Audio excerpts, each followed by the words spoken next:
இவ்வளவு கொடுமைகள் நடந்த போதும், கண்களுக்கு முன்னால் பிள்ளைகள் கொத்து கொத்தாக இறந்து கிடந்த போதும், தன்னுடைய உயிருக்கு உயிரானவர்களை இழந்ததற்கு பிறகு அவர்கள் சொன்னார்கள், அல்லாஹ் எங்களுக்கு போதுமானவன், ஹஸ்புனல்லாஹ், அவனே மிகச்சிறந்த பொறுப்பாளர். உங்களை குறித்து கவலை இல்லை, அரபுகளை குறித்து கவலை இல்லை, உலகத்தில் இருக்கக்கூடிய எந்த இஸ்லாமியர்களும் எங்களுக்கு எந்த விதமான சப்போர்ட்டும் செய்யவில்லை என்றாலும் கவலை இல்லை, உலகமே தன்னுடைய கண்களை மூடிக்கொண்டிருந்தாலும் கவலை இல்லை, உண்பதற்கு உணவில்லை என்றால் கவலை இல்லை, உடுத்துவதற்கு உடை இல்லை என்றால் கவலை இல்லை, போர்த்துவதற்கு போர்வை இல்லை என்றால் கவலை இல்லை.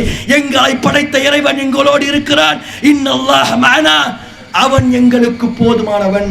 இது நாம் பாலஸ்தீனர்களிடமிருந்து பெற வேண்டிய பாடம். அங்கே இருக்கக்கூடியவர்கள் தீவிரவாதிகள் இல்லை, அங்கே இருக்கக்கூடியவர்கள் இஸ்ரேலோடு போர் செய்யக்கூடியவர்கள் இல்லை, அங்கே இருக்கக்கூடிய சாமானிய மக்களை பாதுகாப்பதற்காக தங்கள் உயிரை குறித்து கவலைப்படாத உண்மையான இஸ்லாமியர்கள். தன்னுடைய பிள்ளைகள் படுகொலை செய்யப்பட்டு குறிவைத்து தாக்கி கொல்லப்பட்டதற்கு பிறகும் கூட அல் ஜசீராவினுடைய காசாவை சார்ந்த செய்தியாளர் அடுத்த நாள் அந்த இப்போ வச்சிருந்தாங்க பார்த்தீங்களா கையில் அந்த மைக்கு எடுத்துக்கொண்டு வந்து களத்தில் நின்று பேசுகிறார்.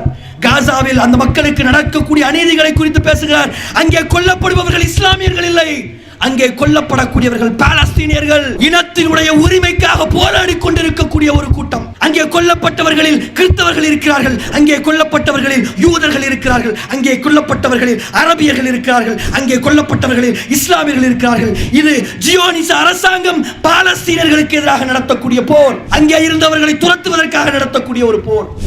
இதை உலக மக்களுக்கு மத்தியில் கொண்டு வந்து சேர்ப்பதற்கு அங்கே இருக்கக்கூடிய பத்திரிகையாளர்கள் உதவி செய்யலாம். உயிரை குறித்து கவலை இல்லை, சாவை குறித்து பயம் இல்லை, உயிரே போனாலும் கவலை இல்லை. எத்தனை கொடுமை, எத்தனை கொடுமை, எத்தனை கொடுமை, எத்தனை கொடுமை, எத்தனை கொடுமை, எத்தனை கொடுமை, எத்தனை கொடுமை, எத்தனை கொடுமை. பச்சிளம் குழந்தைகள் கொல்லப்படுவது, பச்சிளம் குழந்தைகள் கொல்லப்படுவது பார்க்க முடியாத வன்கொடுமை, பார்க்க முடியாத வன்கொடுமை, பார்க்க முடியாத வன்கொடுமை. வேடிக்கை பார்க்கிறது, உலகமே வேடிக்கை பார்க்கிறது. எத்தனை கொடுமை, எத்தனை கொடுமை. அஸ்ஸலாமு அலைக்கும் வரஹ்மத்துல்லாஹி வபரகாத்துஹு.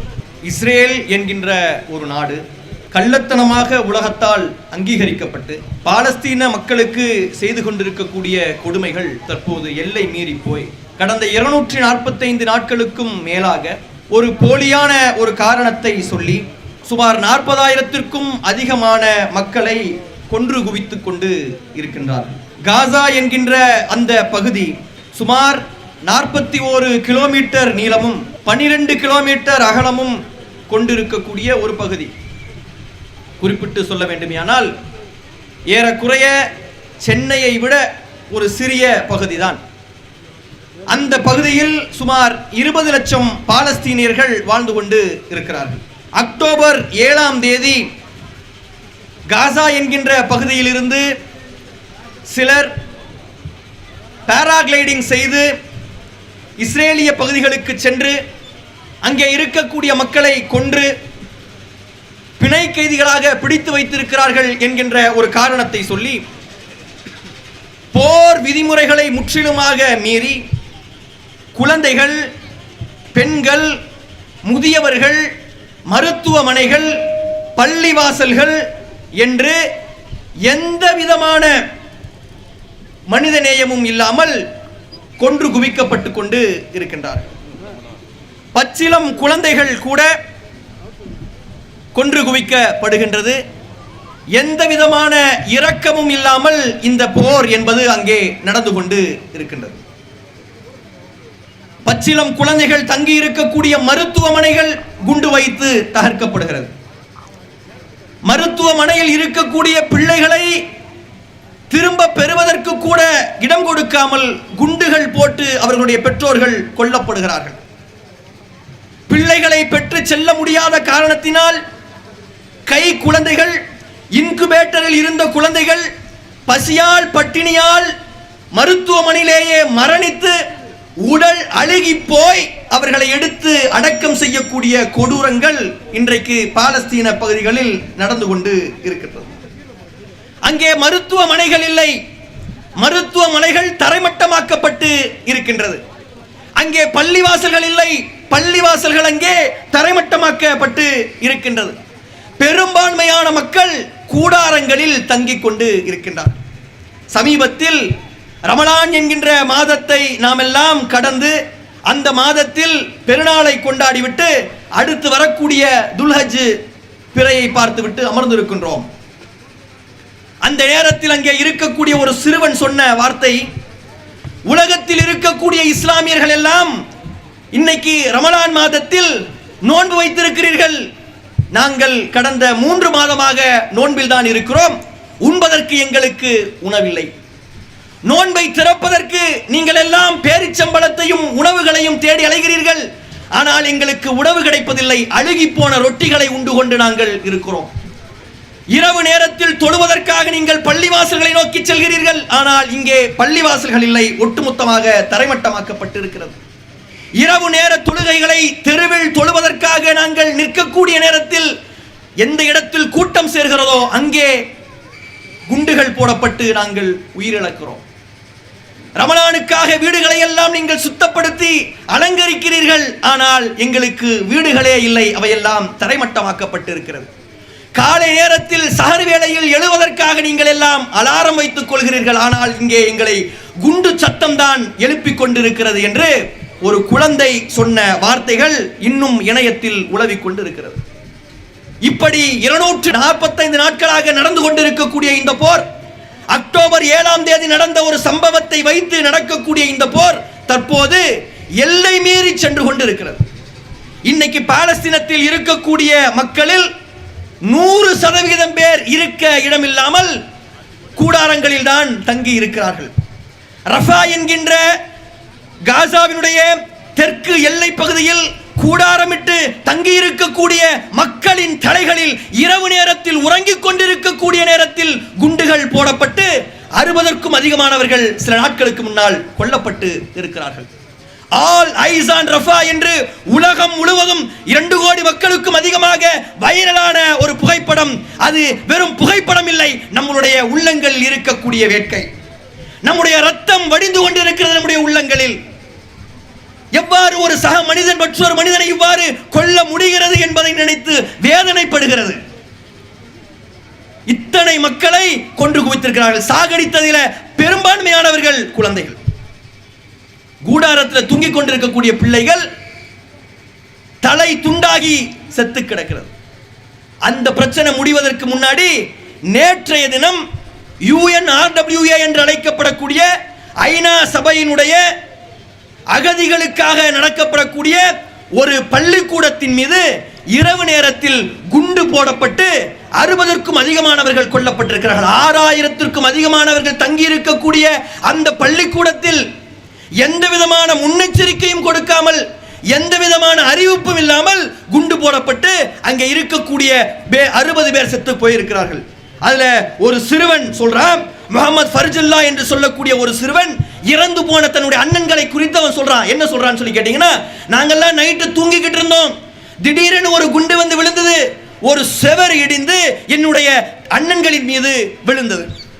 ஒரு அண்ணனுடைய தலை துண்டாகி தலை தனியாக சென்று விட்டது, அவன் இறந்து கிடக்கிறான். இன்னொரு அண்ணனுடைய கழுத்து உடைந்து இறந்து கிடக்கிறான்.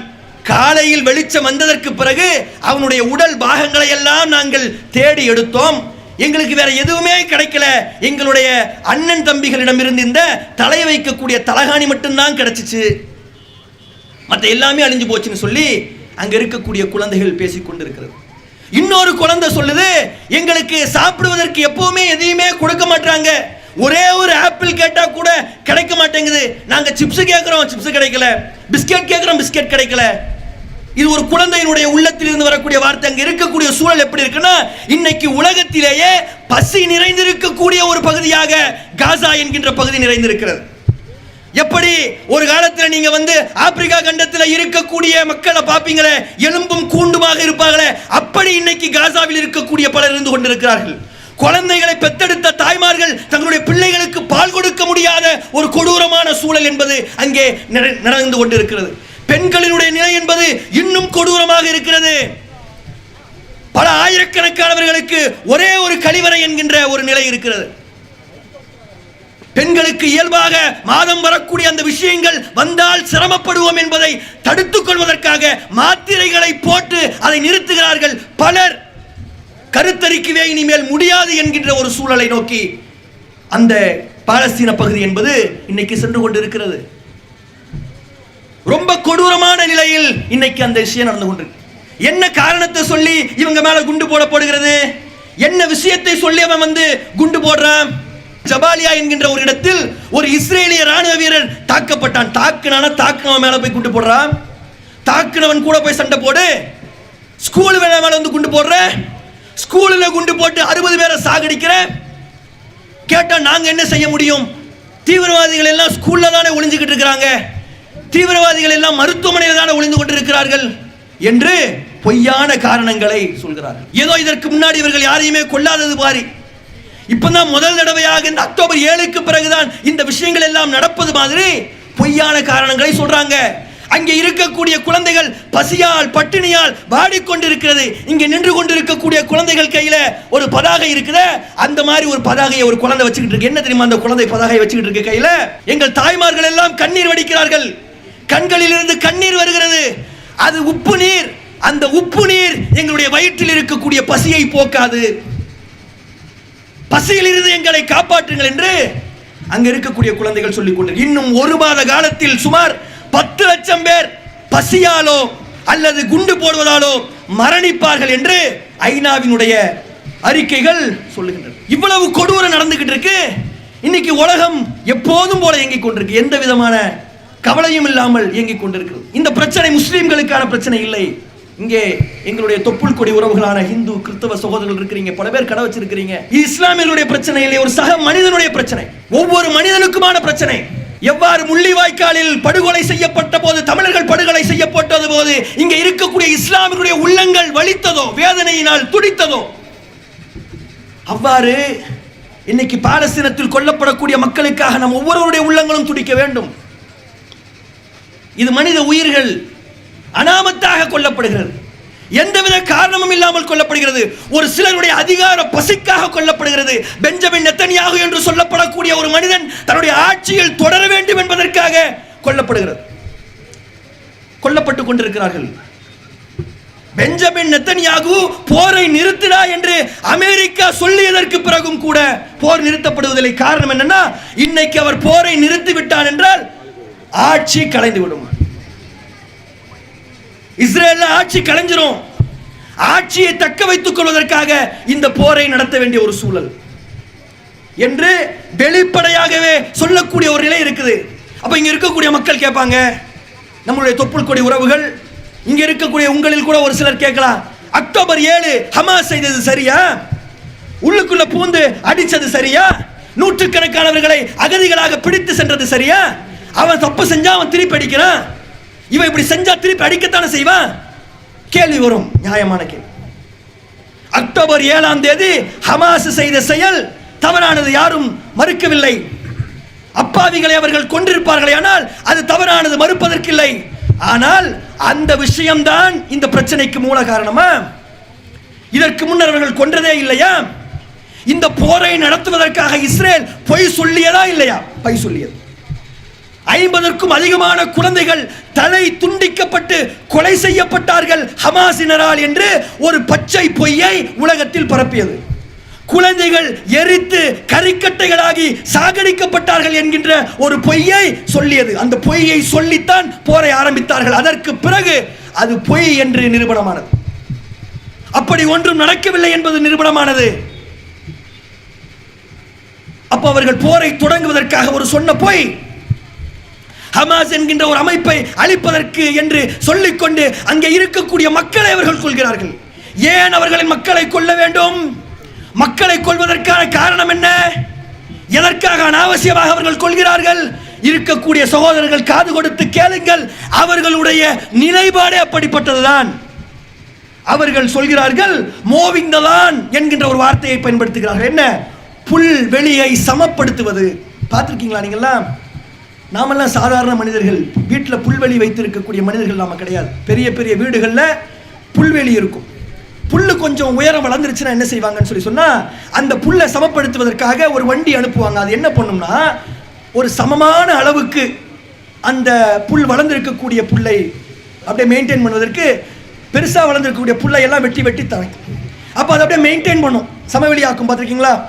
புல்வெளியெல்லாம் அப்படி சமமாக ஆக்கும் பார்த்தீங்களா? இப்படி மௌஇந்தலான் என்று புல்வெளிகளை சமப்படுத்தக்கூடிய வேலையை செய்ய வேண்டும் என்கின்ற குறியீட்டோடு தொடர்ச்சியாக காசாவிலும் பாலஸ்தீனத்தினுடைய மேற்கு கரையிலும் இருக்கக்கூடிய மக்கள் கொல்லப்பட வேண்டும் என்று இஸ்ரேல் சொன்னது. யார் சொன்னா? ஏதோ ரோட்ல இருக்கக்கூடியவன் சொன்னானா? தெருவில் சுற்றி கொண்டு இருக்கக்கூடியவன் சொன்னானா? ஏதாவது தெருச்சண்டையில் ஈடுபடக்கூடிய ரவுடி சொன்னானா? நெஃப்தாலி பென்னட் என்று சொல்லப்படக்கூடிய முன்னாள் இஸ்ரேலிய பிரதமர் சொன்னார். இன்று இருக்கக்கூடிய இஸ்ரேலிய பாதுகாப்பு அமைச்சர் சொல்கிறார். என்ன சொல்றான்னு சொல்லி கேட்டா, புல்வெளிகள் எவ்வாறு வெட்டி சமப்படுத்தப்படுமோ அவ்வாறு அங்கே இருக்கக்கூடியவர்கள் கொன்று குவிக்கப்பட வேண்டும் என்று சொன்னார்கள்.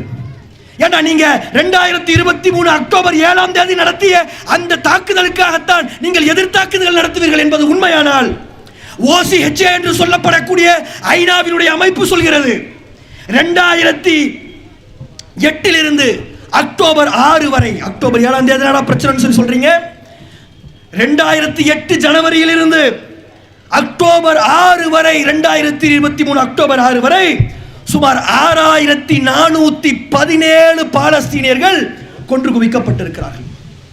காசாவில் மட்டும் 5360 பேர் படுகொலை செய்யப்பட்டிருக்கிறார்கள்.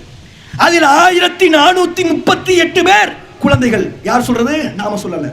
OCHA என்று சொல்லக்கூடிய சர்வதேச அமைப்பு, ஐநாவினுடைய சர்வதேச அமைப்பு சொல்கிறது. இப்போ கூட நீங்க நெட்ல போய் பார்க்கலாம், புள்ளி விவரத்தோடு போட்டிருக்கிறான், எப்படி கொல்லப்பட்டிருக்கிறார்கள் என்று போட்டிருக்கிறார்.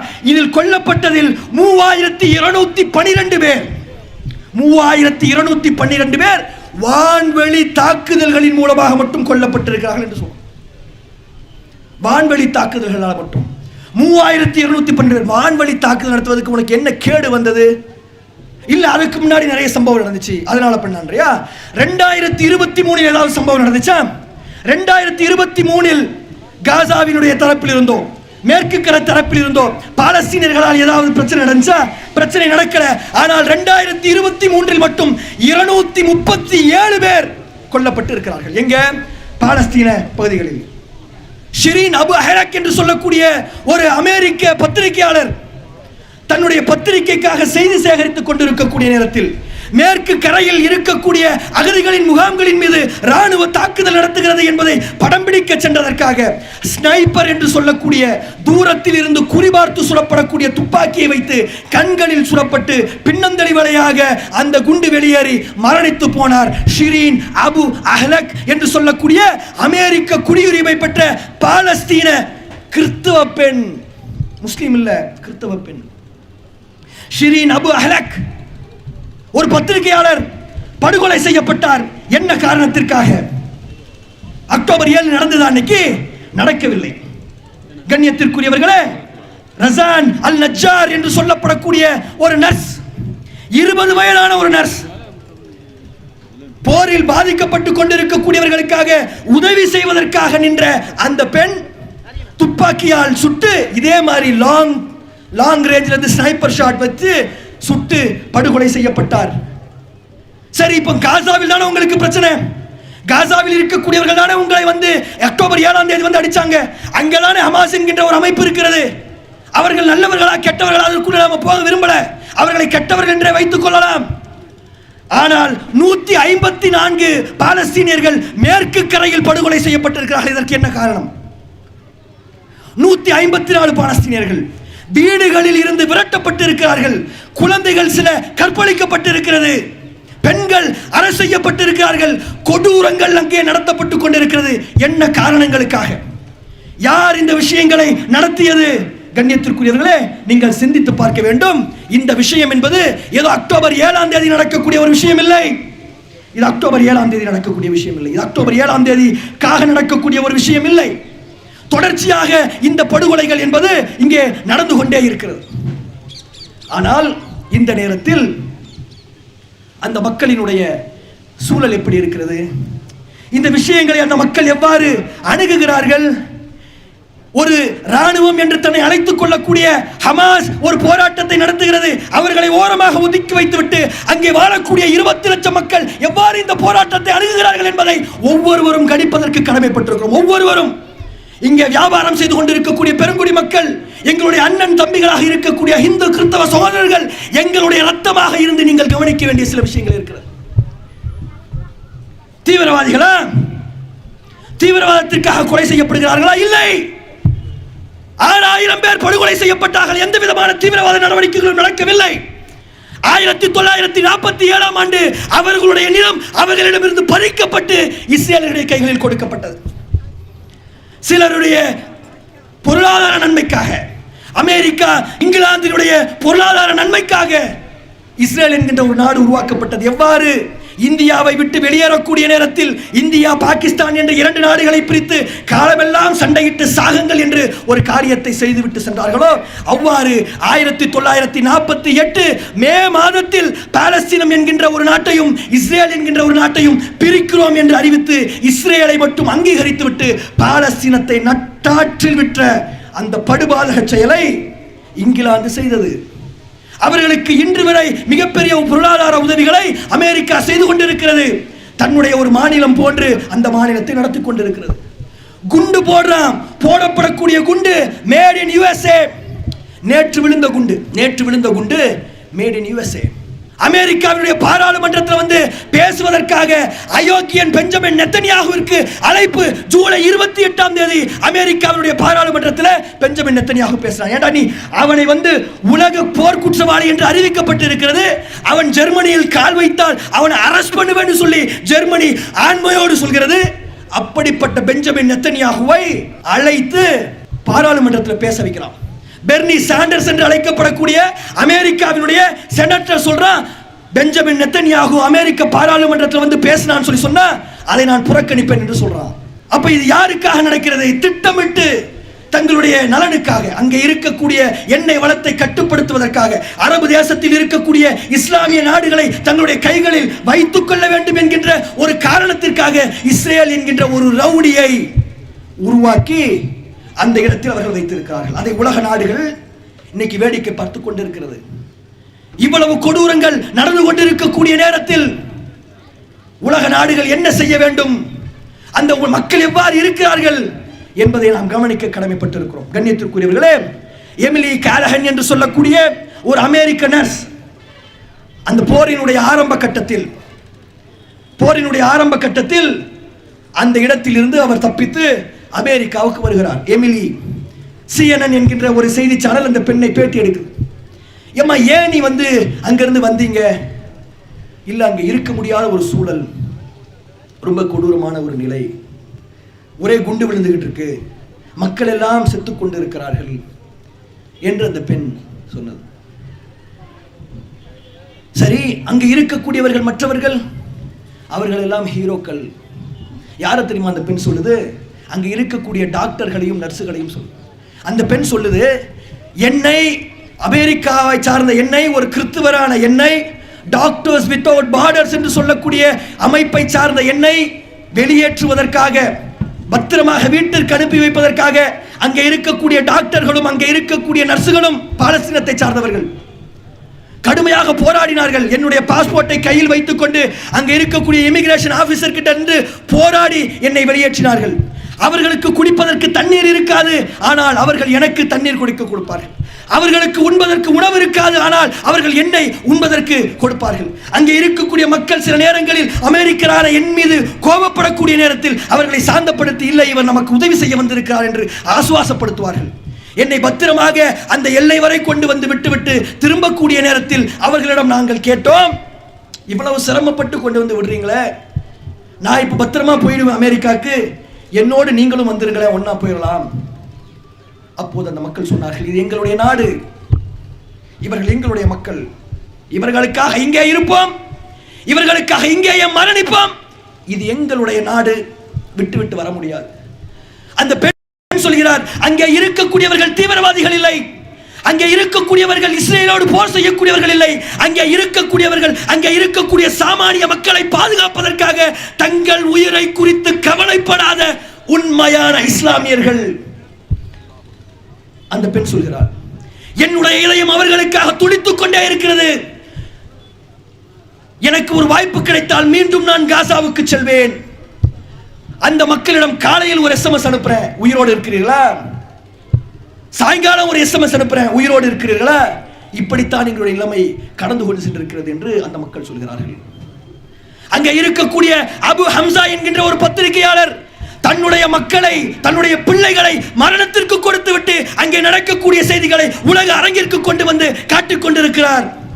உலக அரங்கத்திற்கு கொண்டு வந்து காட்டி, தன்னுடைய பிள்ளைகள் படுகொலை செய்யப்பட்டு குறிவைத்து தாக்கி கொல்லப்பட்டதற்கு பிறகும் கூட அல் ஜசீராவினுடைய காசாவை சார்ந்த செய்தியாளர் அடுத்த நாள் அந்த இப்போ வச்சிருந்தாங்க பார்த்தீங்களா கையில் அந்த மைக்கு எடுத்து கொண்டு வந்து களத்தில் நின்று பேசுகிறார். காசாவில் அந்த மக்களுக்கு நடக்கக்கூடிய அநீதிகளை குறித்து பேசுகிறார். அங்கே கொல்லப்படுபவர்கள் இஸ்லாமியர்கள் இல்லை, அங்கே கொல்லப்படக்கூடியவர்கள் பாலஸ்தீனியர்கள், தங்களுடைய இனத்தினுடைய உரிமைக்காக போராடி கொண்டிருக்கக்கூடிய ஒரு கூட்டம். அங்கே கொல்லப்பட்டவர்களில் கிறிஸ்தவர்கள் இருக்கிறார்கள், அங்கே கொல்லப்பட்டவர்களில் யூதர்கள் இருக்கிறார்கள், அங்கே கொல்லப்பட்டவர்களில் அரபியர்கள் இருக்கிறார்கள், அங்கே கொல்லப்பட்டவர்களில் இஸ்லாமியர்கள் இருக்கிறார்கள். இது ஜியோனிச அரசாங்கம் பாலஸ்தீனர்களுக்கு எதிராக நடத்தக்கூடிய போர், அங்கே இருந்தவர்களை துரத்துவதற்காக நடத்தக்கூடிய ஒரு போர். இதை உலக மக்களுக்கு மத்தியில் கொண்டு வந்து சேர்ப்பதற்கு அங்கே இருக்கக்கூடிய பத்திரிகையாளர்கள் உதவி செய்யலாம். உயிரை குறித்து கவலை இல்லை, எவனை குறித்து அச்சம் இல்லை, சாவை குறித்து பயம் இல்லை, உயிரே போனாலும் கவலை இல்லை என்று ஒரு கூட்டம் அங்கு நின்று கொண்டிருக்கிறது. அங்கே பைக் ஓட்டிக்கிட்டு இருக்கிறான் மக்களை காப்பாற்றுவதற்காக, ஆம்புலன்ஸ் ஓட்டிக்கிட்டு இருக்கிறான் மக்களை காப்பாற்றுவதற்காக, குதிரை வண்டிகளை கழுதை வண்டிகளை வைத்துக் கொண்டு மக்களுக்கு உணவு கொண்டு வந்து போட்டுக் கொண்டிருக்கிறான், இன்னும் செய்து கொண்டிருக்கிறார்கள். கண்ணியத்திற்குரியவர்களே, புரிந்து கொள்ள வேண்டும், நாம் பெற வேண்டிய பாடங்கள் இதில் நிறைய இருக்கிறது. இங்கே இருக்கக்கூடிய ஒவ்வொருவரும் இதை நீங்கள் எண்ணி பார்க்க வேண்டும். உலக நாடுகள் இப்போ என்ன செய்யணும்? உலக நாடுகள் இந்த போரை நிறுத்துவதற்கான அனைத்து நடவடிக்கைகளையும் எடுக்க வேண்டிய ஒரு சூழல் இருக்கு. இன்னைக்கு அமெரிக்காவினுடைய யுஎன் ஜெனரல் செக்ரட்டரி சொல்கிறார், அறிவிக்கப்பட வேண்டிய குற்றவாளிகளாக இஸ்ரேல் மாறி இருக்குதுன்னு சொல்றார். உலகின் குற்றவாளி பட்டியல்களில் இஸ்ரேல் இருக்கிறது. ஏன்? UNRWA என்று சொல்லப்படக்கூடிய ஐநாவினுடைய பள்ளிக்கூடத்தின் மீது குண்டு போட்டிருக்கிறான். எண்ணி பார்க்கணும். உலகத்திலேயே மிகச்சிறந்த உளவுத்துறையை வைத்திருக்கிறேன் சொல்லிய மொசாட் தோற்றுவிட்டது. 245 நாட்களாக பாலஸ்தீன மக்களை உங்களால் வெல்ல முடியவில்லை, அவர்களை இன்னும் உங்களால் தோற்கடிக்க முடியவில்லை. பாலஸ்தீனத்தில் இருக்கக்கூடிய அந்த மக்கள் குறித்து இஸ்ரேலில் எடுக்கப்பட்ட புள்ளி விவரம் சொல்கிறது, இஸ்ரேலில் இருக்கக்கூடிய வெறும் 10% மக்கள் தான் இந்த போரில் இஸ்ரேல் வெற்றி பெறும் என்று நம்புகிறார். 40% பேர் இந்த போரில் பாலஸ்தீனர்கள் தான் வெல்வார்கள் என்று நம்புகிறார். உலகம் முழுவதும் ஆதரவு பெருகுகிறது. 190 நாடுகள் பாலஸ்தீனத்திற்கு ஆதரவாக இருக்கிறது. சமீபத்தில் பாலஸ்தீனத்தை தனி நாடாக ஸ்வீடன், நார்வே, ஸ்பெயின் ஆகியவை அறிவித்திருக்கிறது. இந்தியாவை உலகத்திலேயே முதல் முறையாக இந்தியா தான் பாலஸ்தீனம் என்பது ஒரு அங்கீகரிக்கப்பட்ட நாடு என்று அறிவித்தது. அந்த இந்தியா இப்போது என்ன செய்து கொண்டிருக்கிறது? அந்த இந்தியாவுடைய பிரதமர் இப்போது என்ன செய்து கொண்டிருக்கிறார்? காபந்து பிரதமர், நாளைக்கு அவர் தான் பிரதமர் ஆவார் நம்புவோம். எப்ப நீதான போய் முதல்ல போய் பார்த்த பெஞ்சமின் நெத்தன்யாகுவை?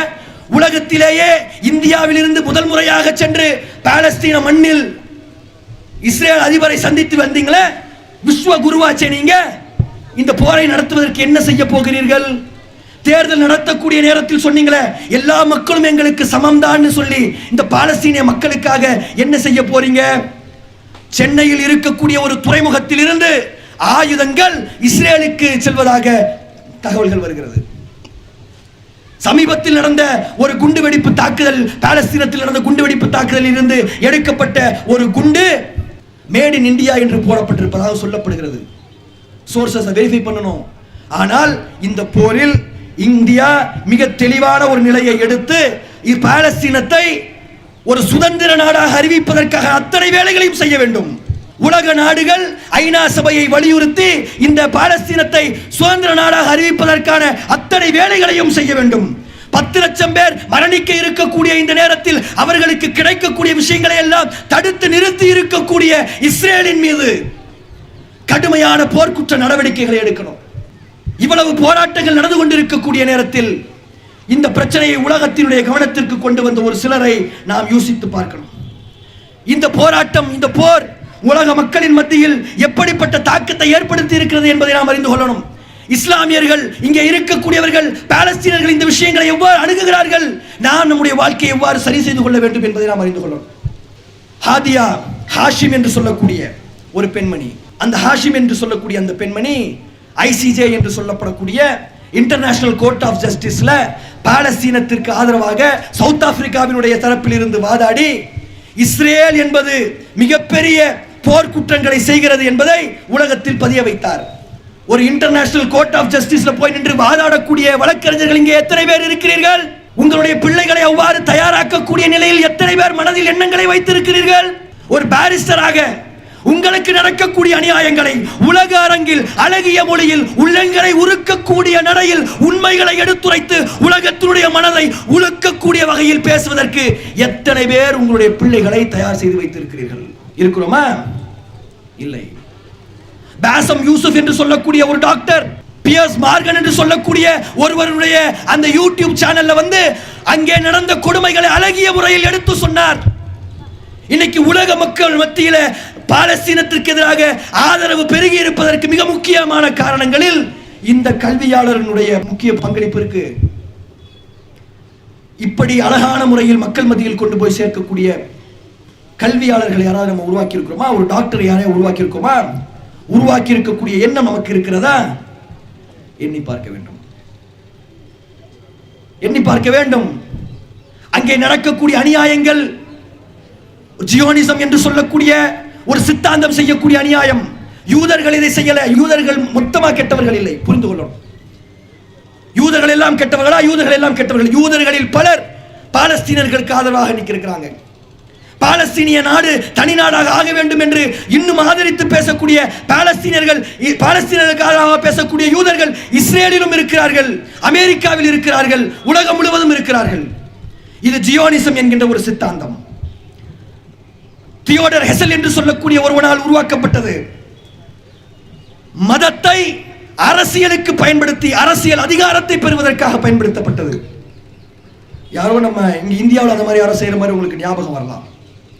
மதத்தை அரசியலுக்காக பயன்படுத்தக்கூடிய ஒரு சித்தாந்தத்தை தியோடர் ஹெசல் எவ்வாறு பயன்படுத்தி இந்த விஷயங்களை செய்கிறானோ அந்த விஷயத்தை உலக மக்கள் மத்தியில் கொண்டு போய் அழகிய முறையில் எடுத்துச் சொல்வதற்கான அதிகாரத்தை, ஆற்றலை அங்கே இருக்கக்கூடிய மக்கள் கல்வியால் பெற்றிருக்கிறார்கள். அங்கே இருக்கக்கூடிய டாக்டர்கள் தங்களுடைய மக்களுக்காக உழைக்கிறார்கள். அங்கே இருக்கக்கூடிய பத்திரிகையாளர்கள் தங்களுடைய மக்களுடைய பிரச்சனைகளை உலகத்தினுடைய அரங்கத்திற்கு கொண்டு போய் சேர்க்கிறார்கள். ஒட்டுமொத்த உலக மீடியாக்களும் யூதர்களுடைய கைகளில் இருக்கக்கூடிய நேரத்தில் பாலஸ்தீனம் என்கின்ற வார்த்தை வந்தாலே தடுத்து நிறுத்தப்படக்கூடிய சோசியல் மீடியா யுகத்தில் அதையும் தாண்டி மக்கள் மத்தியில் இந்த செய்தியை கொண்டு போய் சேர்த்தது அவர்களுடைய கல்வியாக இருக்கிறது. அதில் நாம் எங்கே இருக்கிறோம் என்பதை மனதில் பதிய வைத்துக் கொள்ள வேண்டும். இன்னொரு மிக முக்கியமான விஷயம், நாம் எல்லாம் பாடம் கற்க வேண்டிய விஷயம், நாம் எல்லாம் உள்ளங்களில் அழுத்தம் நிறுத்தமாக பதிய வைத்துக் கொள்ள வேண்டிய விஷயம், நம்முடைய வாழ்நாள் முழுவதும் கற்றுக்கொள்ள வேண்டிய பாடம், நம்முடைய ஒவ்வொரு நிலையிலும் நம்முடைய உள்ளங்களில் இருக்க வேண்டிய பாடம். மேகன் ரைஸ் என்று சொல்லக்கூடிய ஒரு பெண், அமெரிக்காவை சார்ந்த கருப்பின பெண், டிக்டாக் என்கின்ற ஒரு யூடியூப் டிக்டாக்ல பிரபலமான ஒரு பெண். அக்டோபர் 7 தாக்குதல் நடக்குது. அந்த தாக்குதலை அந்த பெண் பார்க்கிறாள். மக்கள் படுகொலை செய்யப்படுகிறார்கள். வீடுகள் இடித்து தரைமட்டமாக்கப்பட்டு இருக்கிறது. தரைமட்டமாக்கப்பட்ட வீடுகளுக்கு கீழே பச்சிளம் குழந்தைகள் செத்து கிடக்கிறது. இடிபாடுகளுக்கு இருக்கக்கூடிய பிள்ளைகளை பாதுகாப்பதற்காக கைகளில் ஒரு சுத்தியலை தாக்கி கொண்டு போய் ஒரு தந்தை நின்று இடித்துக் கொண்டிருக்கிறான்.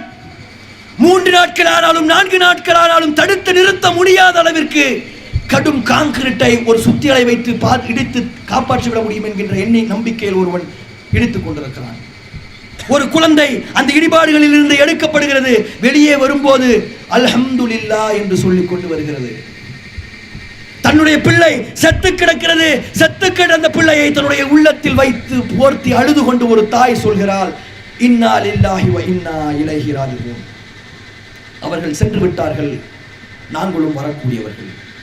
ஒட்டுமொத்த வீடும் இடிக்கப்பட்டதற்கு பிறகு, தங்கியிருந்த மருத்துவமனைகள் தாக்கப்பட்டதற்கு பிறகு, பதுங்குவதற்காக இருக்கக்கூடிய பள்ளிவாசல்கள் தரைமட்டமாக்கப்பட்ட பிறகு, தெருக்கள் இல்லாமல், உண்பதற்கு உணவில்லாமல், உடுத்துவதற்கு உடையில்லாமல், வாழ்வதற்கு வழியே இல்லாமல் வாழ்ந்து கொண்டிருந்த மக்கள் வானத்திலிருந்து ஒரு துளி மழை விழுந்த போது எல்லா புகழும் இறைவனுக்கே என்று சொல்கிறார்கள்.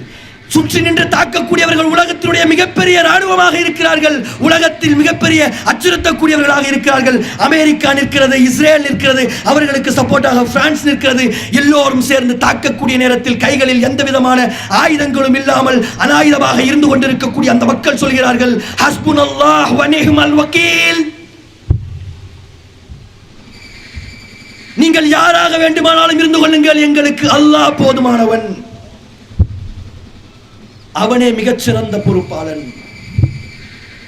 இந்த ஒரு வார்த்தை மேகன் ரைஸ் என்கின்ற பெண்ணை இஸ்லாத்தை விரும்ப வைத்தது.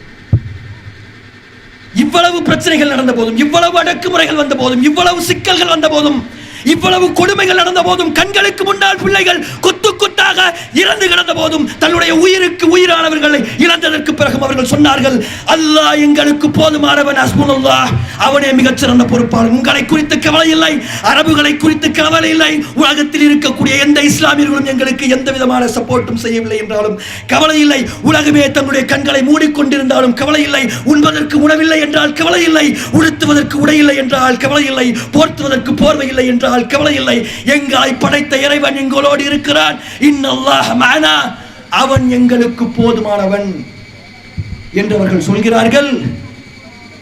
எவ்வளவு பெரிய பிரச்சனை வந்தாலும் நீங்கள் அப்படி சொல்வீர்களா? இது நாம் பாலஸ்தீனர்களிடமிருந்து பெற வேண்டிய பாடம்.